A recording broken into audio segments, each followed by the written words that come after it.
Sure, let's start. So in the earlier classes, we discussed about the structure and the properties of ATP and why is ATP referred to as the universal energy currency. We also discussed about the need for energy in living organisms. We discussed the definition of the term respiration and the different types of क्या नाम है respiration including aerobic and anaerobic. और मैंने आपको बताया था aerobic respiration में 4 stages होती हैं and जिससे 2 stages एंड मैंने आपको बताया था anaerobic respiration की 2 types होती हैं जिसमें आपके पास alcoholic fermentation होता है और क्या होता है lactate fermentation होता है. We also discussed the coenzymes that are used in what that are used in the process of respiration including NAD, FAD as well as what as well as coenzyme A. Today we'll move on towards the next bit in this section in which we'll be discussing about dehydrogenation and decarboxylation reactions for us. और फिर हम जो है ना वो actual process of respiration start करेंगे जिसमें आज जो है रेस्पिरेशन का एरोबिक रेस्पिरेशन का जो पहला स्टेज था ना ग्लाइकोलाइसिस वो we will finish by the end of the class. ठीक है, so let's give an overview to the terms dehydrogenation and decarboxylation. ये मैं क्यों डिस्कस करता हूँ बिकॉज ये वो टर्म्स हैं जो आपके एग्जाम में जब आप रेस्पिरेशन कर रहे होंगे ना लाइक तो ये दो टर्म्स बार बार आप सुनेंगे डिहाइड्रोजनेशन डीकार्बोक्सिलेशन. तो आपको पता होना चाहिए कि भाई डिहाइड्रोजनेशन का एक्चुअली मतलब क्या होता है और डीकार्बोक्सिलेशन का मतलब क्या होता है. ठीक है, सो व्हाट इज डिहाइड्रोजनेशन? बहुत सिंपल है, ये हमने थोड़ा बहुत जो है वो कल क्लास में किया भी था रिएक्शन, तो मैं वही चीज़ यहाँ पे रिपीट कर रहा हूँ. सो लेट्स से आपके पास एक ऑर्गेनिक मॉलिक्यूल हो XH2 और आप इसको जो है वो X बना रहे हो तो आपके पास जाहिर सी बात है क्या चीज़ रिलीज हो रही होगी, 2 हाइड्रोजन एटम्स रिलीज हो रहे होंगे. ये जो रिमूवल ऑफ हाइड्रोजन एटम्स होता है ना फॉर्म एन ऑर्गेनिक मॉलिक्यूल, इस रिमूवल ऑफ हाइड्रोजन एटम्स को आप क्या बोलते हैं? डीहाइड्रोजनेशन बोलते हैं. क्या बोलते हैं? डीहाइड्रोजनेशन बोलते हैं. और इस डीहाइड्रोजनेशन के लिए आपको कौन से एंजाइम चाहिए होते हैं? डीहाइड्रोजनेजेस. और जब भी ये रिएक्शन होगा याद रखो ये जो हाइड्रोजन एटम्स बनेंगे ये स्प्लिट होके क्या बन जाएंगे? Protons and electrons. On protons और इलेक्ट्रॉन्स को कौन कैरी करेगा? NAD या फिर FAD. ये अपने ज़हन में रखना, जब भी डिहाइड्रोजनेशन होगी NAD या FAD में से कुछ ना कुछ जरूर बन रहा होगा. So there is a proper way of defining the term dehydrogenation. और वो क्या होता है? Dehydrogenation is what? Is a form of oxidation. Why do we call it as a form of oxidation? Because it involves removal of hydrogen ना, और removal of hydrogen को आप क्या बोलते हैं? Oxidation बोलते हैं. So it's a form of oxidation which involves what? Which involves removal of hydrogen atoms from what? Using the enzyme or dehydrogenases. So how do you define dehydrogenation? It's a form of oxidation which involves removal of hydrogen atoms from organic molecules using the enzymes Using the enzymes dehydrogenases. So using dehydrogenase enzyme आपको पता होना चाहिए, नाम आपको पता होना चाहिए. Using dehydrogenases. तो ये हो गया डिहाइड्रोजनेशन. सही है. डीकार्बोक्सिलेशन क्या होता है? ये आपके लिए नई चीज है, ये हमने कल नहीं की थी लाइक. तो डीकार्बोक्सिलेशन में क्या होता है? लेट्स से एक ऑर्गेनिक मॉलिक्यूल है P. सही है, एंड लेट्स अज्यूम इस ऑर्गेनिक मॉलिक्यूल में 6 कार्बन. सही है, और मैं एक रिएक्शन करता हूँ और P से मैं बना लेता हूँ Q और इस Q के अंदर लेट्स से 5 कार्बन है. तो नज़र है एक कार्बन कम हो गया. नज़र है लाइक जब भी आप रेस्पिरेशन के अंदर नंबर ऑफ कार्बन्स कम होते देखेंगे ना तो इसका मतलब ये होता है कि उसमें रिएक्शन हो रहा है डीकार्बोक्सिलेशन. हर डीकार्बोक्सिलेशन के अंदर एक कार्बन रिमूव होता है. तो अगर फॉर एग्जांपल 6C से 5C हुआ है यानी 6 कार्बन से 5 कार्बन हो गया मॉलिक्यूल तो एक डीकार्बोक्सिलेशन हुआ है. अगर 6C से 4C हो जाता तो 2 डीकार्बोक्सिलेशन हुआ है. अगर 6C से 3C हो जाता तो 3 डीकार्बोक्सिलेशन हुआ है एंड सो फोर्थ. अब ये डीकार्बोक्सिलेशन से बनता क्या? वो कार्बन कहाँ जाता है? सवाल आना चाहिए ना भाई, वो कार्बन गया कहाँ लाइक अगर जो रिमूव हुआ है लाइक, तो वो कार्बन कहाँ जाता है? वो एक्चुअली रिमूव हो जाता है in the form of carbon dioxide, and that is what we call as decarboxylation. The removal of carbon dioxide from an organic molecule is what we refer to as what? As decarboxylation. And like dehydrogenation, decarboxylation भी enzyme control process होता है. इसमें जो enzymes होते हैं वो तुम्हारे course के लिए important नहीं है but बहुत आसान नाम होता है तो you can easily memorize it as well. जैसे dehydrogenation के अंदर dehydrogenases होते हैं ना, decarboxylation के अंदर decarboxylases होते हैं. क्या होते हैं? Decarboxylase. It's not an important enzyme for your course, but नाम चूंकि बहुत इजी होता है आप आराम से याद कर सकते हैं, इतना मुश्किल नहीं होता. Like so what is decarboxylation? Removal of what? Removal of carbon dioxide from an organic molecule using what? Using decarboxylases. Using what? Using decarboxylases. तो जब भी तुम देखोगे ना number of carbon atoms come हो रहे हैं लाइक ऑर्गेनिक मॉलिक्यूल में, याद रखो लाइक तो नंबर ऑफ कार्बन एटम्स जो होते हैं जितने कम हो रहे होंगे वो एक्चुअली किस फॉर्म में रिलीज हो रहे होंगे? CO2 के फॉर्म में. दिस शुड हिंट यू कि वो तुम लोग एरोबिक रेस्पिरेशन में नहीं पढ़ते थे C6H12O6 plus 6O2 giving you 6CO2 plus water. तो जो 6CO2 होते हैं ना वो 6 डीकार्बोक्सिलेशन रिएक्शन से क्या होते हैं, बनते हैं। लाइक तो जब भी ग्लूकोज की कंप्लीट रेस्पिरेशन होती है ना, एरोबिक रेस्पिरेशन, तो एंड में आपके पास 6 कार्बन डाइऑक्साइड ही आते हैं, और वो 6 कार्बन डाइऑक्साइड 6 किस रिएक्शन से आते हैं, डीकार्बोक्सिलेशन रिएक्शन से आते हैं। ठीक है, तो ये दो रिएक्शंस हो गए, डिहाइड्रोजनेशन वर्सेस डीकार्बोक्सिलेशन। तो मैं यहाँ इसका ओवरव्यू दे देता हूँ। Dehydrogenation is a form of oxidation which involves removal of hydrogen atoms from the organic molecules in the presence of what? Dehydrogenase. Decarboxylation क्या होता है? Is defined as it refers to the removal of carbon dioxide from an organic molecule, and like dehydrogenation, decarboxylation भी क्या होता है? Enzyme control process होता है। यहाँ जानबूझ के मैं एंजाइम लिखता नहीं हूँ बिकॉज आपको कोर्स के लिए पता नहीं होना चाहिए। मैंने पीछे तो बताया था आसान होता है नाम, तो वो नाम जो है वो क्या नाम है याद कर लो, कितना मसला नहीं है, और लिखना चाहो अगर एग्जाम में तो वो भी कोई मसला नहीं होता है। It's just that it's not a requirement of your course. ठीक है, सो डीकार्बोक्सिलेजेस होते हैं डीकार्बोक्सिलेशन में, डिहाइड्रोजनेसेस होते हैं डिहाइड्रोजनेशन में। ठीक है, now let's try a question. ATP and NAD both play important roles in respiration. Both compounds are nucleotides. Figure 1.1 represents the molecular structure of ATP and what? And NAD. अब ATP का structure तुम्हारे course में, ठीक है ना, but NAD का मैं तो बताया था ना, मैं आपको स्ट्रक्चर तो दिखा रहा हूँ, बट एग्जाम में आपसे कोई डायरेक्टली ये नहीं बोलेगा कि भाई NAD का स्ट्रक्चर आइडेंटिफाई करो। हाँ, कंपेयर करने को आ सकता है जो आपको इस क्वेश्चन के अंदर नजर आ रहा है। लाइक तो let's identify the different components of ATP first, क्योंकि ये तो आपके कोर्स में है ना। लाइक तो ये जो आपके पास गोले बने हुए ये क्या है, ये फॉस्फेट्स हैं। ये जो शुगर है ये आपके पास क्या है, राइबोज है। और ये जो आपको नजर आ रहा है वो क्या है, नाइट्रोजनस बेस एडेनिन है।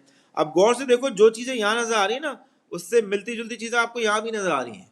तो इसका मतलब है एग्जामिनर ने अगर आइडेंटिकल बनाया तो ये आइडेंटिकली चीज है, लाइक वरना वो थोड़ा बहुत डिफरेंस शो करता है आपको। तो ये जो है वो आपके पास अगेन क्या हो जाएगा, एडेनिन हो जाएगा। ये आपके पास क्या हो जाएगा, राइबोज हो जाएगा। और यहाँ पे आपके पास एक और राइबोज नजर आ रहा है, और दो आपको यहाँ पे क्या नजर आ रहे हैं, फॉस्फेट्स। ये चीज नहीं है, ये आपने जो है वो एटीपी में नहीं देख रहे आप, तो आपको जरूरी नहीं है ये याद हो। हाँ, अगर आपको याद है तो इसका मतलब ये नहीं है आप बहुत ही ज्यादा हम्बल हो जाएं, आजिज हो जाएं कि यार नहीं बाकियों को तो नहीं आता, मैं भी नहीं लिखता या लिखती। आपको आता है, याद है आपको ना, आप लिखें प्लीज, आपको मार्क में लेगा। ठीक है, ये जो चीज है इसको हम बोलते हैं निकोटिनामाइड। क्या बोलते हैं, निकोटिनामाइड। ठीक है, that's what you see in the structure. अब वो आपसे पूछे using figure 1.1 compare the structures of ATP and NAD. तो आपको ये दोनों चीजें कंपेयर करने को बोल रहे हैं ना। लाइक तो आप 3 मार्क के 3 डिफरेंसेस आपको वैसे ही नजर आ रहे हैं, like that you can easily pick from the diagram. तो वो 3 डिफरेंसेस क्या हो जाएंगे, एटीपी में एक राइबोज है, मैं आंसर लिख नहीं रहा हूँ बहुत सिंपल है, मैं सिर्फ वर्बली डिस्कस कर रहा हूँ। एटीपी में एक राइबोज है और एनएडी में कितने हैं, 2 राइबोज हैं। एटीपी में 3 फॉस्फेट्स हैं, एनएडी में 2 फॉस्फेट्स हैं। और एटीपी के पास एडेनिन है सिर्फ, इसके अलावा कोई बेस नहीं है।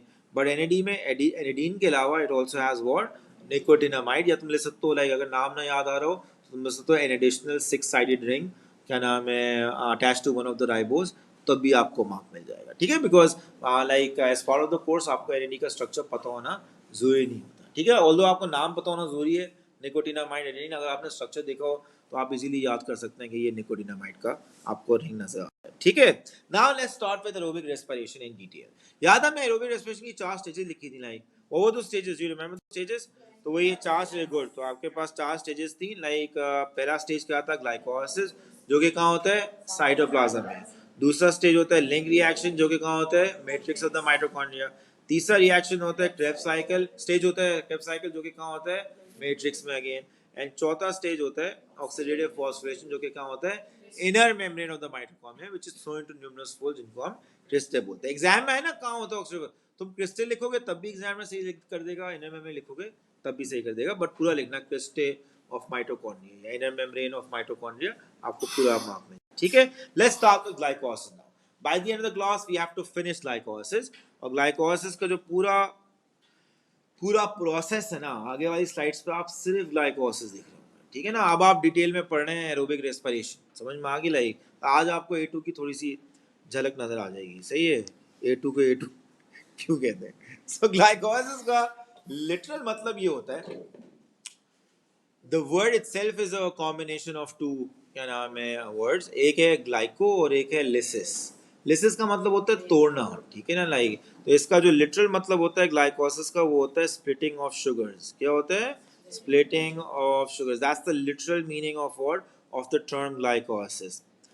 बट ग्लाइकोसिस को एक अच्छा तरीका होता है डिफाइन करने का, विच टेल्स यू कि ग्लाइकोसिस में हो क्या रहा होता है, and that is that glycosis is defined as the oxidation. अभी तुम देखोगे ना ये कैसे आती है, अभी तुम नजर आएगी ऑक्सीडेशन, ठीक है ना। ऑक्सीडेशन ऑफ ग्लूकोज, ग्लूकोज में कितने कार्बन होते हैं? 6. Oxidation of glucose to something that we call as py pi ru VATE वेट, पायरुवेट। क्या लिखा हुआ है? पायरुवेट। तो ये अपने जहन में पहले नाम बिठाओ, बिकॉज आप फर्स्ट टाइम ये सुन रहे हो, ठीक है ना। Pyruvate is another name for pyruvic acid, वो भी आपके लिए नया है।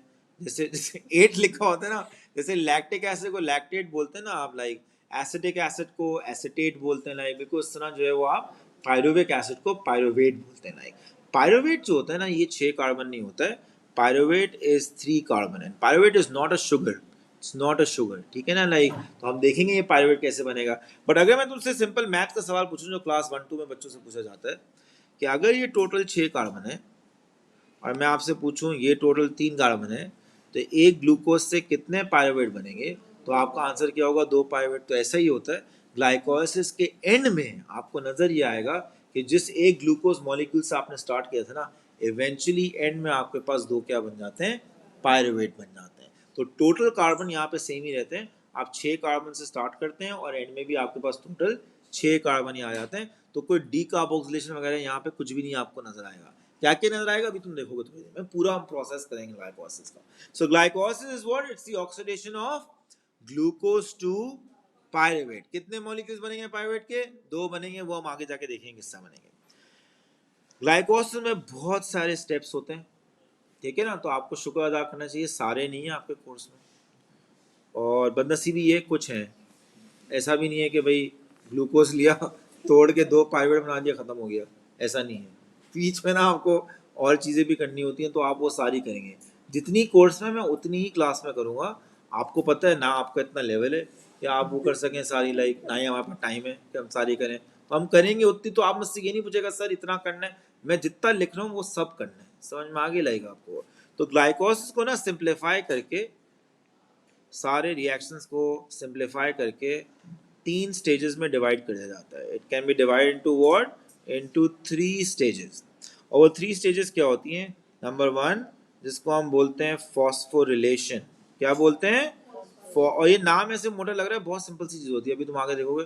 मतलब कि ये नाम सिंपल है, मतलब कि इसके अंदर जो चीज़ें लिखी होंगी ना वो मोटी मोटी आगे तुम्हें दिखा दो थोड़ी देर में। और मुश्किल कुछ नहीं होता, it's just like so much कि यार आपको ना याद नहीं होती चीज़ें। Like it's like you need to have, like वो एक होता है ना कंप्यूटर में डेटा हो, लाइक आपके पास स्टोरेज का 1 GB, आप 2 GB चीज़ डाल रहे हो, नहीं आएगी ना फिट। आपके दिमाग में ये मसला आ जाता है कभी कभी। तो आप थोड़ा सा यूज़ करें उसको, ताकि ब्रेन जब यूज़ होगा ना, बहुत फ्री स्पेस है उसमें, तो बैठ जाएगी ये जगह। Phosphorylation followed by what we call as lysis, जब भी नाम दिया जाता है ग्लाइकोलाइसिस, ठीक है। Followed by what we call as dehydrogenation, as what? As D. तो हम पूरा प्रोसेस ऑफ ग्लाइकोसिस ना इन 3 स्टेजेस में सब डिवाइड कर देंगे, और फिर हम इन तीनों स्टेजेस को कंबाइन करेंगे और पूरा ग्लाइकोसिस एक साथ देखेंगे, ठीक है। लाइक ये हमारा पूरा ओवरऑल ऑब्जेक्टिव होगा। तो आपके जहन में ना अब तक ये बैठना चाहिए, एक था एरोबिक रेस्पिरेशन, क्या था? उसमें 4 स्टेजेस थी। पहली क्या थी? Glycolysis, followed by link reaction, followed by Krebs cycle, followed by oxidation. फिर सर ने स्टार्ट किया इन 4 में से पहला स्टेज ग्लाइकोलाइसिस।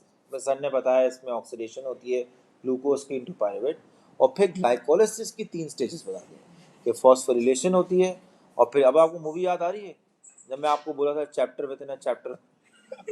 बहुत दफा फीलिंग आएगी आपको आगे जाते हैं, नहीं मजाक कर, आसान है यार।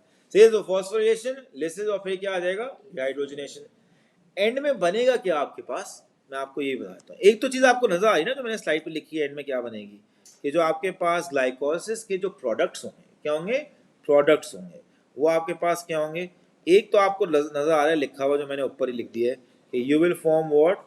2 मॉलिक्यूल्स ऑफ पायरुवेट, ठीक है ना। और हर पायरुवेट में 3 कार्बन होते हैं। पायरुवेट शुगर नहीं होता है, सही है। पायरुवेट जो है वो शुगर नहीं है, अपने ध्यान में रखो। जो ग्लूकोज है वो शुगर है आपके पास। तो 2 मॉलिक्यूल्स क्या बनेंगे? पायरुवेट के बनेंगे, पर मॉलिक्यूल ऑफ ग्लूकोज। हम जो यहाँ लिख रहे हैं प्रोडक्ट्स, वो 1 मॉलिक्यूल ऑफ ग्लूकोज से जो ग्लाइकोलाइसिस होती है उसकी तब प्रोडक्ट क्या बनते हैं वो लिख रहे हैं। एक तो ये चीज बन जाएगी। दूसरी चीज बनेगी 2 मॉलिक्यूल्स ऑफ NADH, और तुम देखोगे ये कैसे बनेंगे। ठीक है, मैं तुम्हें इसलिए बता रहा हूँ ताकि तुम्हारे जहन में ना एक ओवरव्यू हो ना, यार ये चीज होने वाली है आगे, सही है। और तीसरी चीज बनेगी 2 मॉलिक्यूल्स ऑफ ATP, ये होगा आपका नेट गेन। क्या होगा? Net gain. मैं क्यों यहाँ नेट गेन लिख रहा हूँ कि 2 ATP का नेट गेन होगा, बिकॉज इस प्रोसेस में हम ATP यूज भी करेंगे ग्लाइकोलाइसिस में और ATP प्रोड्यूस भी करेंगे। जब दोनों का डिफरेंस निकालेंगे ना तो नेट गेन होगा 2 ATP का from what, from 1 molecule of glucose. तो at the end of the entire process of glycolysis ये आपके प्रोडक्ट्स होंगे। ठीक है, तो ये चीज मैंने आगे लिखी हुई है। Glycolysis is defined as the oxidation of glucose to pyruvate. It occurs in the cytoplasm, आपको पता है। It is an oxygen independent process. इसका मतलब क्या होता है कि सेल के पास ऑक्सीजन होगी तब भी हो सकता है, नहीं होगी तब भी हो सकता है। तो हम बोलेंगे this is not an oxygen dependent process ना, लाइक आपके पास ये प्रोसेस ऑक्सीजन इंडिपेंडेंट होता है। इट्स नॉट, अगर ऐसा नहीं है कि ऑक्सीजन सेल के पास नहीं होगा तो ग्लाइकोलाइसिस बंद हो जाएगा, ये तब भी चलता रहता है, लाइक इसको कोई फर्क नहीं पड़ता। Like glycolysis can be simplified into 3 stages, वो ये आ गई। और जो नेट यील्ड ऑफ ग्लाइकोलाइसिस होता है पर मॉलिक्यूल ग्लूकोज, वो ये होता है। इसको मैंने आगे वाली स्लाइड में दोबारा लिख दिया ताकि तुम ये अलग देखो, लाइक ताकि सब चीज़ें हट जाएं और आपको ये नजर आ जाए। दो चीज तरीके से याद कर लो, हर चीज दो दो दो बन रही है। ठीक है ना, 2 NADH बन रहा है, 2 पायरुवेट बन रहा है और 2 नेट ATP बन रहा है। अगर मैं आपको समरी दिखाऊंगा ना ऑफ द होल प्रोसेस, तो ये काश सिर्फ इतना ही होता है, ग्लाइकोलाइसिस होता, खत्म हो गया था भाई। ग्लूकोज आया, टूट के 2 पायरुवेट 2 NADH बन गए, 2, एंड दैट इज इट। ऐसा नहीं है। ये जो आपको नजर आया ना, इन सब में वो 3 स्टेजेस हैं जो हमने पीछे लिखी थी कि जब ग्लूकोज पूरी जर्नी करके ये बनाता है ना, तो बीच में क्या क्या होता है? Phosphorylation followed bye lysis followed by dehydrogenation.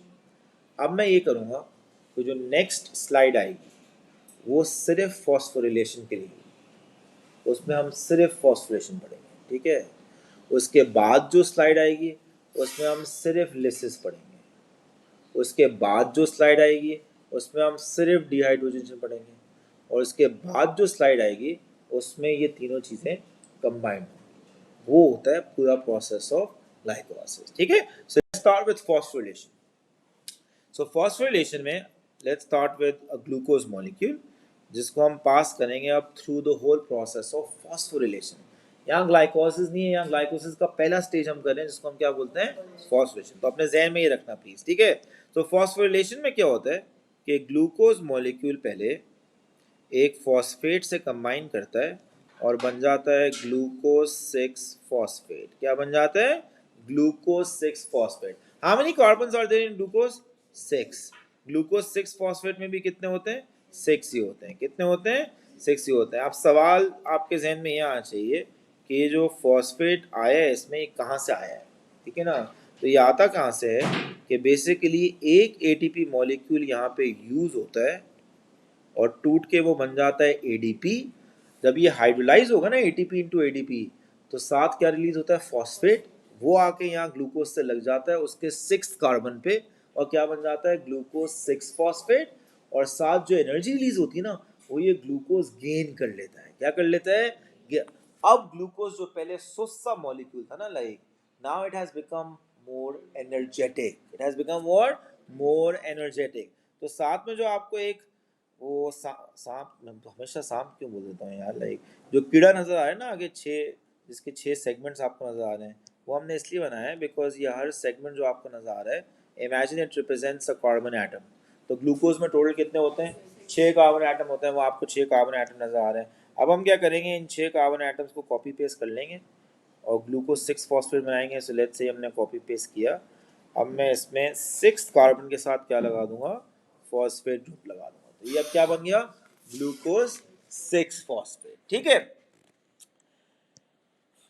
इसके बाद क्या होगा? अब ग्लूकोज की जो एनर्जी लेवल है ना, लेट्स से पहले एनर्जी, लेट्स से कोई भी वैल्यू दे दो यार, लाइक x थी, अब x से ज्यादा एनर्जी है ग्लूकोज के पास। ठीक है, अब क्या बन गया? Glucose 6 phosphate. क्यों एनर्जी हम दे रहे हैं ग्लूकोज को, अभी पता चल जाएगा तुम्हें। सही है, सो ग्लूकोज 6 फॉस्फेट बन गया। फिर ग्लूकोज 6 फॉस्फेट के बाद जो स्टेप होता है उसमें आपके पास glucose 6 phosphate is converted into fructose 6 phosphate. It's converted into what? into fructose 6 phosphate। और इसकी अगर मैं शक्ल बनाऊंगा तो जाहिर सी बात है फ्रक्टोज के अंदर भी कितने कार्बन होते हैं, 6 कार्बन होते हैं, तो इसको भी तुम अज्यूम करो 6 ही कार्बन है लाइक यहाँ पे। सिर्फ फर्क ये है कि अब आपके पास ग्लूकोज के बजाय क्या नाम लिखा हुआ है, फ्रक्टोज लिखा हुआ है। तो उसको डिफ्रेंशिएट करने के लिए मैं सिर्फ क्या करूँगा कि ये जो गोले हैं ना लाइट ब्लू कलर के, इनको मैं कर दूंगा dark blue, just to ensure कि आपके जहन में हो कि अब ये ग्लूकोज नहीं है, अब ये क्या है, फ्रक्टोज है। ग्लूकोज एंड फ्रक्टोज आपस में आइसोमर्स होते हैं। क्या होते हैं?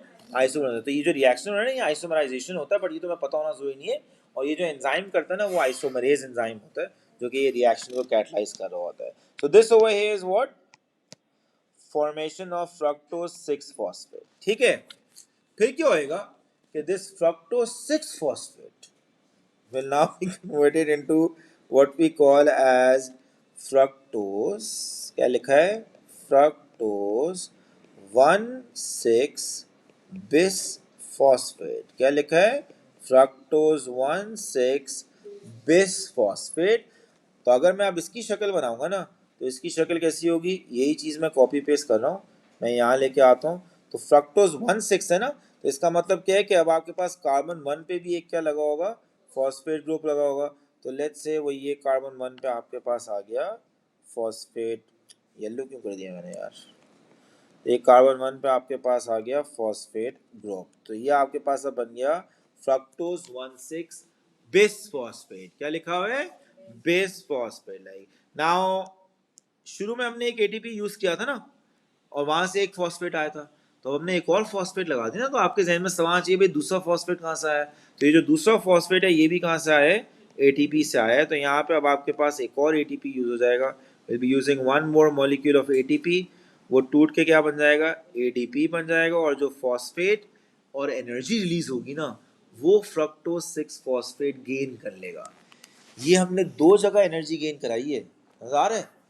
तो इस एनर्जी गेन कराने का पर्पस क्या होता है कि ग्लूकोज का मॉलिक्यूल इवेंचुअली इतना एनर्जेटिक बन जाए by the time it becomes fructose 1,6 phosphate कि ये बेसिकली टूट जाए। क्या हो जाए? टूट जाए।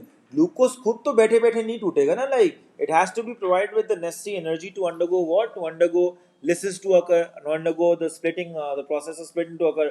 तो वो बेसिकली जो एनर्जी होती है वो इस फॉस्फोरिलेशन के लिए के थ्रू आती है। जब भी हम बोलते हैं फॉस्फोरिलेशन का मेन पर्पस क्या होता है, to provide the glucose molecule with what, with the necessary energy that is required for lysis to occur, otherwise lysis can't happen। Do you understand that? like इसलिए आपको ये phosphorylation का step जो है वो करना होता है, स्टेज करना होता है in the process of what, in the process of glycolysis. तो आपने टोटल कितने एटीपी यूज किए? 2 एटीपी यूज कर लिए। कितने कर लिए? 2 एटीपी यूज कर लिए। ग्लाइकोलिसिस के एंड में ना हम, तो आई एम रिपीटिंग, तो बेसिकली आपने यहाँ पे ना इस प्रोसेस में पूरे फॉस्फोरिलेशन में 2 एटीपी मॉलिक्यूल्स यूज किए। जब हम ग्लाइकोलिसिस के एंड में पहुंचेंगे ना, तो वहां हम 4 एटीपी मॉलिक्यूल्स क्या करेंगे? प्रोड्यूस भी करेंगे। इसलिए हमारे पास नेट गेन कितने एटीपी मॉलिक्यूल्स का हो जाएगा? 2 एटीपी मॉलिक्यूल्स हो जाएगा। ये आपके पास जो टोटल यहाँ लिखा हुआ नजर आ रहा है ना आपको, ये सब आपको आपके कोर्स के लिए पता होना चाहिए। This is the entire step जिसको हम क्या बोलते हैं? फॉस्फोरिलेशन बोलते हैं। बेसिकली यहाँ फॉस्फोरिलेशन टर्म क्यों यूज किया जाता है? बिकॉज आप जो ग्लूकोज का मॉलिक्यूल है ना, उसमें फॉस्फेट्स ऐड कर रहे हैं, इसलिए हम इसको क्या बोलते हैं? फॉस्फोरेशन। एक्चुअली अगर मैं पूछूं यहाँ पे फॉस्फेट कहाँ कहाँ ऐड हुआ है, तो तुम्हें पता है कि इन 3 स्टेप्स के अंदर जो है वो इस स्टेप में फॉस्फेट ऐड हुआ है और इस स्टेप में हुआ है। यू शुड नो दैट, ठीक है ना? आप यहाँ पे जब फॉस्फेट ऐड करते हैं तो आपका पर्पस क्या होता है कि एटीपी तोड़ के फॉस्फेट ऐड किया जाए, ताकि मॉलिक्यूल्स इतनी एनर्जी गेन कर लें कि वो क्या कर सकें? लिसिस कर सकें। तो फॉस्फोरेशन मेन पर्पस क्या होता है? तो मैं यहाँ लिखा हुआ है purpose of phosphorylation, the main purpose is what, to provide energy, to provide energy required for lysis, to provide energy required for lysis। और एक और फायदा हो जाता है फॉस्फोरिलेशन का, जो बिला वजह हो जाता है, लाइक बिकॉज फॉस्फोरिलेशन का मेन पर्पस तो ये होता है ना, लाइक बट फॉस्फोरिलेशन की वजह से एक और बिला वजह फायदा मिल जाता है, और वो ये होता है कि जब ग्लूकोज सेल के अंदर आती है ना यार, तो बाहर ग्लूकोज ज्यादा होती है, अंदर कम होती है, इसलिए डिफ्यूज करती है ना, फर्स्ट सेल डिफ्यूजन से अंदर आती है। लाइक तो जब ग्लूकोज 6 फॉस्फेट में कन्वर्ट होती रहती है ना, तो जो कॉन्सेंट्रेशन ग्रेडियंट होता है ना, to allow glucose to enter the cell, वो कॉन्सेंट्रेशन ग्रेडियंट क्या रहता है? मेंटेन रहता है। So this also ensures that the concentration gradient of glucose is also maintained. अगर ये ग्लूकोज सेल के अंदर आए और ग्लूकोज के फॉर्म में रहे तो फिर क्या होएगा, इवेंचुअली कॉन्सेंट्रेशन ग्रेडियंट खत्म हो जाएगा और आपके पास ग्लूकोज सेल के अंदर आना रुक जाएगी. So this also ensures that the concentration gradient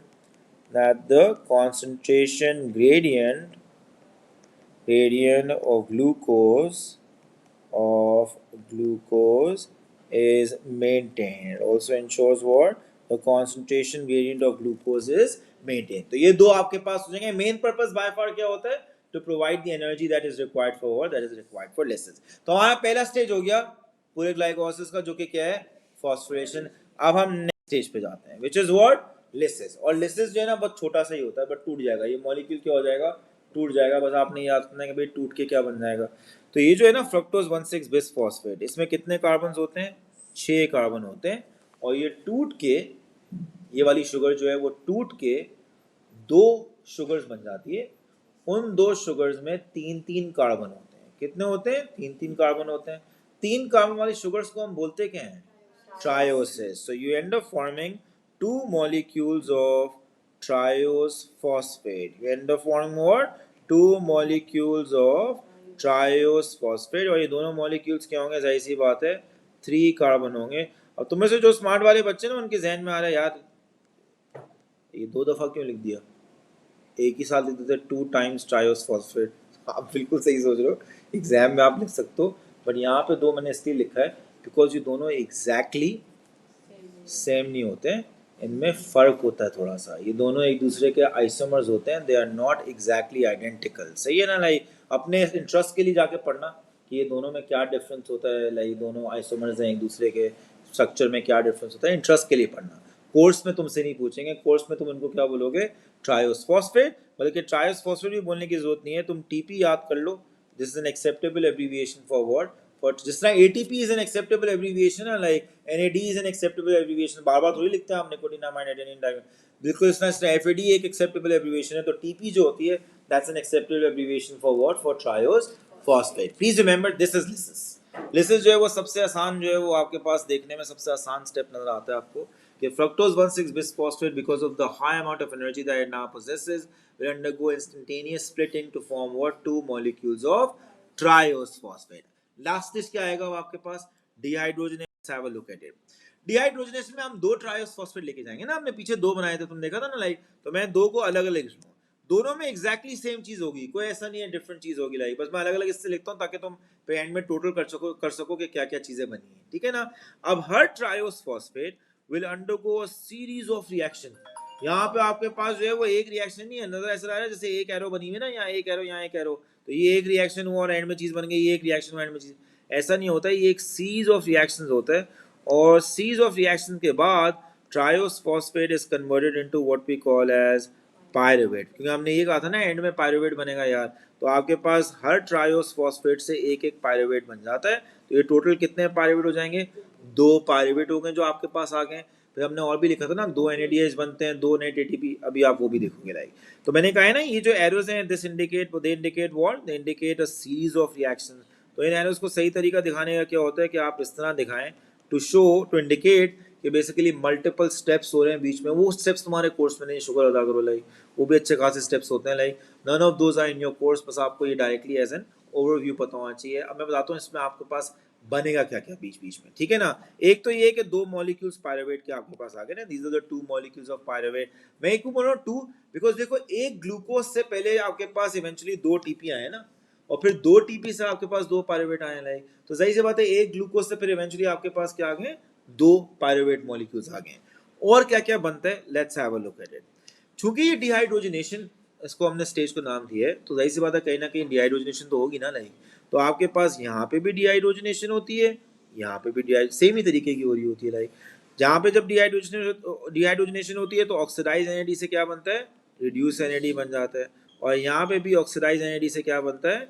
reduce NAD बन जाता है. अब जब मैं ये लिख रहा हूँ तो हमारे जहन में वो पूरा रिएक्शन आना चाहिए जो हमने लिखा था. NAD plus plus 2 protons plus 2 electrons giving NADH plus proton. वो से एग्जैक्टली वही चीज हो रही होती है यहाँ पे. हम बस बार बार नहीं लिखते बिकॉज वो थोड़ा सा कमर्शियल हो जाता है. तो आपके पास कितने NADH आ गए? टोटल 2 आ गए. तो हमने 2 पायरुवेट बना लिए. ठीक है, और हमने 2 NADH बनानी है, ठीक है, ऐसे ही है ना। अब लास्ट चीज क्या रहेगी, ATP। तो ये आपके पास जब हर ट्रायोस फॉस्फेट ये पूरे रिएक्शन अंडरगो करता है ना और पायरुवेट बनाता है, तो हर ट्रायोस फॉस्फेट से आप 2 ATP बनाते हैं। क्या बनाते हैं, 2 ATP बनाते हैं। तो यहाँ पे भी 2 ATP शुरू में भी मैंने लिखा है, और इस वाली साइड पे भी आप क्या बनाएंगे, 2 ATP बनाएंगे। तो टोटल ATP कितने हो गए, 4। बट शुरू में 2 आपने यूज भी किए थे ना, लाइक, तो जाहिर सी बात है जो नेट आपके पास ATP बनता है वो क्या होता है, 2 हो जाता है। This is the net gain of ATP that you have. So this process is like it's like वो जो नहीं केमिस्ट्री में तुम पढ़ते हो यार, अगर energy required is less than the energy released, तो ये वो आप समझ लो, लाइक रिक्वायर्ड जो थी वो आपके पास 2 ATP थे, जो आपने रिलीज किए हैं वो 4 ATP हैं। तो आपके पास जो total net gain of ATP है वो कितना है, 2 ATP हो गए। तो ये आपके पास 2 पायरुवेट बन गए, 2 NADH बन गए, और 2 आपके पास क्या बन गए, ATP बन गए। ना इस पूरे प्रोसेस में बहुत सारे एंजाइम्स होते हैं, वो सारे एंजाइम्स आपको करने की जरूरत नहीं होती है। मैं जो अब नेक्स्ट स्लाइड में जिसमें तुम्हें समरी दिखा रहा हूँ ना, जब जिसमें ये तीनों स्टेजेस कंबाइंड होंगी, उसमें मैंने 2 इंपॉर्टेंट एंजाइम लिखे होंगे, बस वो एंजाइम जरूर याद कर लेना, ठीक है, बिकॉज वो एंजाइम्स होते हैं जो कि एंड प्रोडक्ट इनहिबिशन शो कर सकते हैं, and they can be used to control the rate of what, glycolysis, ठीक है ना। हमने पढ़ा था ना एएस के अंदर that and product is a form of non competitive reversible inhibition, जिससे जो है वो बॉडी अपने जो है डिफरेंट प्रोसेसेस को रेगुलेट करती है। तो वो जो 2 एंजाइम्स मैं अभी आपको बताऊंगा, ये वो एंजाइम्स होते हैं जिनके थ्रू आप रेट ऑफ ग्लाइकोलाइसिस कर सकते हैं, कंट्रोल कर सकते हैं। So now let's have at the overall process, ठीक है। तो ये आपके पास पूरा प्रोसेस आ गया ग्लाइकोलाइसिस का ऑन द सेम पेज।